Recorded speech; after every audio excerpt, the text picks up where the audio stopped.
আমরা মুক্তিযুদ্ধের মাধ্যমে বাংলাদেশ স্বাধীন করলাম, কিন্তু বাংলাদেশ আনফর্চুনেটলি দুভাগে বিভক্তি আছে, কি কারণ? স্বাধীনতার ঘোষণা কে করেছে? এটা নিয়ে আওয়ামী লীগের যত টপ লিডার সে সময়ের, এই যে সৈয়দ আশরাফ, যার বাবার আমি অফিসে ছিলাম মুক্তিযুদ্ধের সময়, এই যে তোফায়েল আহমেদ, এই যে আব্দুল হামিদ, এই যে সাবের হোসেন, এই কাদের সিদ্দিক বিরুদ্ধ, তাদের সাথে আমরা গোপন বৈঠক করলাম, তারা এটা মেনে নিল। আরে জিয়া হাসান মুক্তিযুদ্ধ না, তুই মুক্তিযুদ্ধ, তুই কে? না, ওনার তো মৌকুব করার কোনো ক্ষমতা নেই। যদি প্রধানমন্ত্রী প্রস্তাব পাঠায় চুপ্পু সাহেবের কাছে, তাহলে চুপ্পু সাহেব সই দিয়ে দেবে। এই যে মৃত্যুদণ্ডে যত আমরা রোহিত করেছি, এগুলো সব প্রধানমন্ত্রী যেগুলো পাঠিয়েছে রাষ্ট্রপতি অটোমেটিক সই করেছে। হ্যাঁ, অটোমেটিক।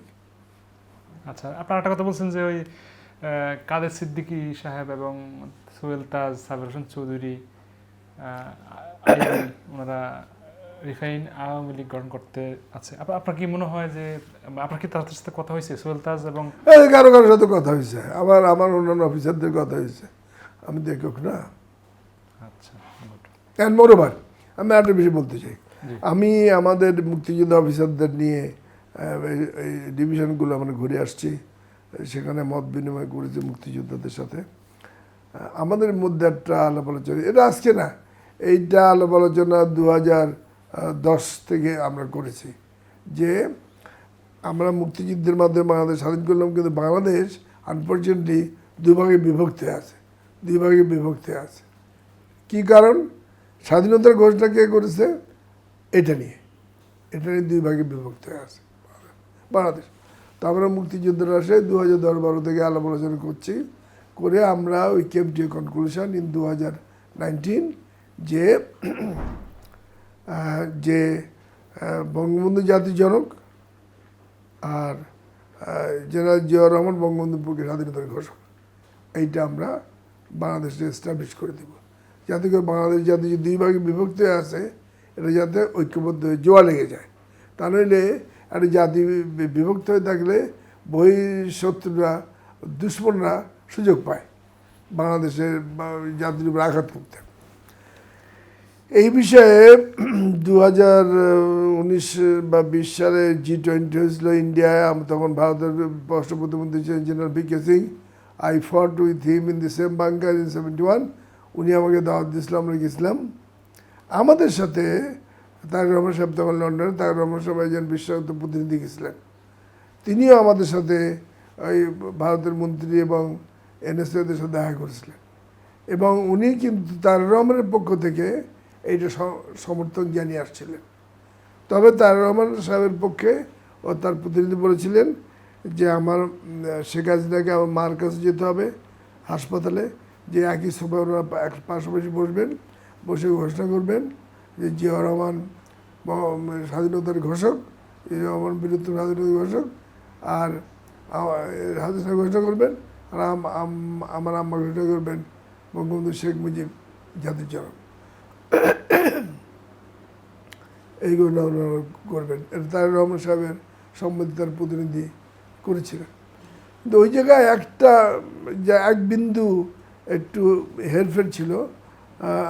আমরা বলছিলাম যে বঙ্গবন্ধুর পক্ষে স্বাধীনতার ঘোষক, তার রহমান সাহেব প্রতিনিধি বলেন না, এটা ওনাকে ডাইরেক্ট স্বাধীনতার ঘোষক জিয়াউর রহমান বিরুদ্ধে ঘোষণা করতে, এই ছিল।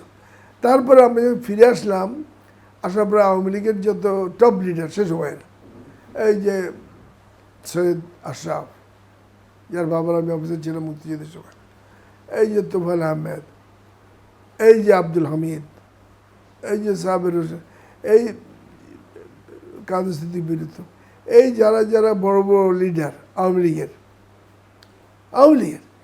তাদের সাথে আমরা গোপন বৈঠক করলাম, তারা এটা মেনে নিল।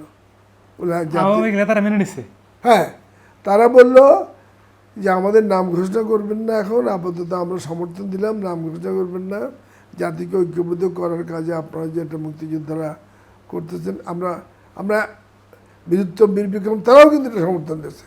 মহাদেশ যত বীর বিক্রম বেঁচে ছিল তখন, এই খন্দকার স্যার, সে বললো স্যার যাবে যান বীর বিক্রম সবাই বলছে হ্যাঁ এটা করো। এটা করে বাংলা জাতিকে যে দুই ভাগ করে রাখা হয়েছে এটা চিরতরে ঐক্যবদ্ধ হয়ে যায়। দুই ভাগ করে রাখার পরে সারা বাংলাদেশভাবে হানাহানি মারামারি গালাগালি চলতেই আছে। এটা কিয়ামত পর্যন্ত যাদের হয় বন্ধ করো, এবং তারা মেনে নিল। কিন্তু আমরা যখন শেখ হাসিনার অ্যাপয়েন্টমেন্ট পেলাম না, তার যারা হাইব্রিড তারা তেলে বেগুনি জ্বলে এসলো। শেখ সেলিম হেলাল মেলাল, হ্যাঁ শেখ সেলিম তো ইন্টারমিডিয়েট পাসও করে নাই, এরা সব আগুনে জ্বলে উঠলো। তারপর যখন আমি সময় পেলাম, অ্যাপয়েন্টমেন্ট পেলাম শেখ হাসিনার গণভবনে, আমি আরও কয়েকজন মুক্তিযোদ্ধা অফিসার গেলাম, আমাদের সাথে বীর বিক্রম একজন ছিলেন। হাসিনার শোনা মাত্র তেলে বেগুনি জ্বলে উঠলো, তেলে বেগুনি জ্বলে উঠলো, তেলে বেগুনি জ্বলে উঠলো। বলো কিসের মুক্তিযোদ্ধা? আরে জিয়া স্যার মুক্তিযোদ্ধা না, তুই মুক্তিযোদ্ধা? তুই কে? হু দি হেল you R? Who the hell you আর? আমাদের সামনে সে বলছে সেক্টর কমান্ডার একজন সম্পর্কে বলছে সে কি, সে মুক্তিযোদ্ধা না। এগুলো কেন বলে? কোন সাহসে বলে? কেন বলবে? এই হলো তার পরিস্থিতি, এই হলো এটা তার মূর্খতা। তার নেই কোনো লেখাপড়া, নেই কোনো বিদ্যা, নেই কোনো জ্ঞান। মূর্খের কাছে কিংবা দিন কিংবা রাত্রি। বঙ্গবন্ধুকে বিবিসির আতর সামাদ উনি ওই 15 আগস্ট রাত্রে গেছিলেন, তো বললো যে বঙ্গবন্ধু আপনি না পারলে তো মেরে ফেললাম আপনাকে।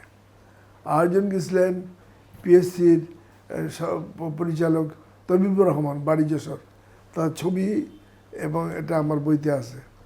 তারা বঙ্গবন্ধু পা জয় দেশ তৈরি হন যে বঙ্গবন্ধু আপনি জানতেন মেরে ফেলেন। বঙ্গবন্ধু বলছে দেখ, তোরা যদি আমাকে চলে যেতে বলিস তাহলে এই হেয়া খান টিকা খান আমাকে না পেলে ঢাকা সরকার করে ফেলবে, লাখ লাখ মানুষকে মেরে ফেলবে। কিন্তু আমি যদি ধরে দেই তাহলে অন্তত তার শান্ত হয়ে যেতে পারে, তারা মনে করতে পারে আমাদের বিজয় লাভ হয়েছে।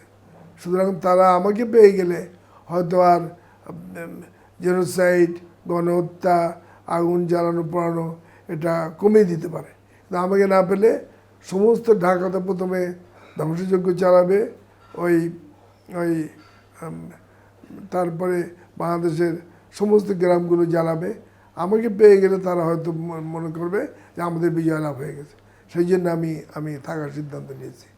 তবে আমি স্বাধীনতার ঘোষণা করার জন্যে আমি সমস্ত ব্যবস্থা করি। বিডিআরে পিলখানায় আমি ব্যবস্থা করে দিয়েছি, কোনো ওয়ারলেসে স্বাধীনতা ঘোষণা প্রচার হবে। ওই যে এখানে ঢাকায় বলদা গার্ডেন, সেখানে একটা স্মল রেডিও ট্রান্সমিটার বসানো হয়েছে, ওখানে স্বাধীনতা ঘোষণা হবে। তারপরে চিটাগাঁয়ে আমি মেসেজ দিয়েছি জহুর আহমেদ চৌধুরীকে, স্বাধীনতা ঘোষণা হয়ে যাবে। সুতরাং আমি না ধরা পড়লে তো আমাকে তাহলে ওদের বিজয় উৎসব হবে না, পাকিস্তানিদের বিজয় উল্লাস করতে পারে আমাকে ধরলে। সেই জন্যে উনি ধরা দিলেন যে ওদের বিজয় উল্লাস হোক, আমাদের মানুষের জীবন বেঁচে যাক, এইটা উনি করেছিলেন শেখ মুজিব। হ্যাঁ, এইটা উনি করেছিলেন। এই কারণে এটা আমার বইতেই আছে, এবং এটা আতর সামাদ সাহেব আমাকে বলেছেন, আতবিবুর রহমান পরিচালক উনিও আমাকে বলেছেন। এবং এ বিষয়ে আমি পরবর্তীকালে রুহুল কুদ্দুস সাহেব ছিলেন, ওনার বাড়ি সাতক্ষীরা, আমার বাড়ি সাতক্ষীরা। আমি তখন ইয়াং অফিসার ছিলাম, আনম্যারিড, ওনার বাসাতেই থাকতাম, ধানমন্ডি তো থাকতাম। উনি আমাকে বলেছেন যে বঙ্গবন্ধু তাকে এই কথা বলছেন। তো বঙ্গবন্ধুর যে অবদান সেই তুলনায় তার মেয়ে বা ছেলে এদের কোনো তুলনা নাই, তুলনাই হতে পারে না।